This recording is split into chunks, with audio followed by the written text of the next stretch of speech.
বরিশাল নদী বন্দরে প্রিন্স আওলাদ 10 লঞ্চের কেবিন থেকে যাত্রীর 8টি পাসপোর্ট এবং ডলার সহ মালামাল চুরির ঘটনা ঘটেছে। ভুক্তভোগী লঞ্চ যাত্রী নগরীর কাউনিয়া ক্লাব রোডের বাসিন্দা তাপস জানিয়েছেন, পরিবারের সদস্যরা মিলে থাইল্যান্ড ভ্রমণে যাবেন। এজন্য শুক্রবার রাতে বরিশাল থেকে ঢাকা যেতে প্রিন্স আওলাদ 10 লঞ্চের তৃতীয় তলায় 420 নম্বর কেবিন ভাড়া করেন।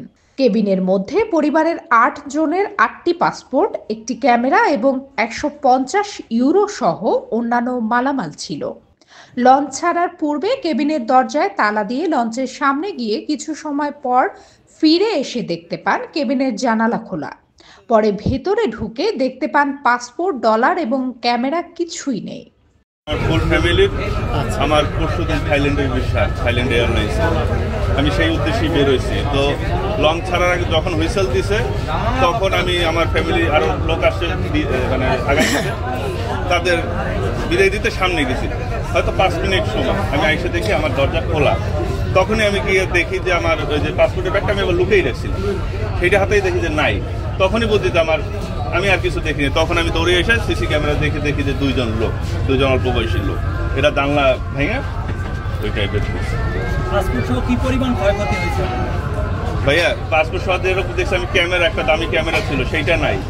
তারপর বাচ্চার মানে আরো অনেক আনুষঙ্গিক অনেক জিনিসপত্র সেগুলো নাই। আর ডলার মলার কিরকম গেছে ভাই আমি এখনো বলতে পারবো না, না দেখে। কেউ যদি সন্ধান আপনার দিতে পারে, মানে পায়, আপনাকে কিভাবে পাবে? আপনার যোগাযোগের নাম্বার? আমার নাম্বার 01712519874। নামটা বলে। আমার নাম তাপস দে, আর উডল্যান্ড ডায়াগনিক সেন্টার এটা আমার সদর রোডে, 31 সদর রোড, উডল্যান্ড ডায়াগনিক সেন্টার। এই জানালাটা লক করে না। আর এই লোকটা অনেকক্ষণ যাবত ওনার পিছনে পিছনে ঘুরতেছে। উনি কখন কেবিন সাইডে যাইবো উনি কাজটা করবো আমরা দেখতেছি। উনি যখন কেবিনের কাছে আসে তখন ওরা ওনার কাছে এসে দাঁড়ায়। আবার উনি যখন সরে ওনার পিছনে যায়, কোন দিক যায়। যখন উনি সরে গেছে আস্তে করে জানালাটা খুলছে, খুললে হাত দিয়ে ভিতর থেকে লক খুলে পারেছে।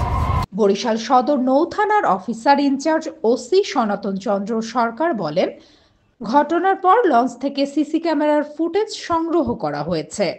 অভিযুক্ত ব্যক্তি শনাক্ত হয়েছে, তাকে গ্রেফতারের চেষ্টা করা হচ্ছে। এছাড়া এখানে লঞ্চ কর্তৃপক্ষের কোনো উদাসীনতা রয়েছে কিনা সে বিষয়টিও খতিয়ে দেখা হবে। জরুরিভাবে চোর চক্রের সদস্যদের ধরে অবিলম্বে খোয়া যাওয়া পাসপোর্ট ও ডলার সহ অন্যান্য জিনিসপত্র উদ্ধারে প্রশাসনের সহযোগিতা চেয়েছেন ভুক্তভোগীরা।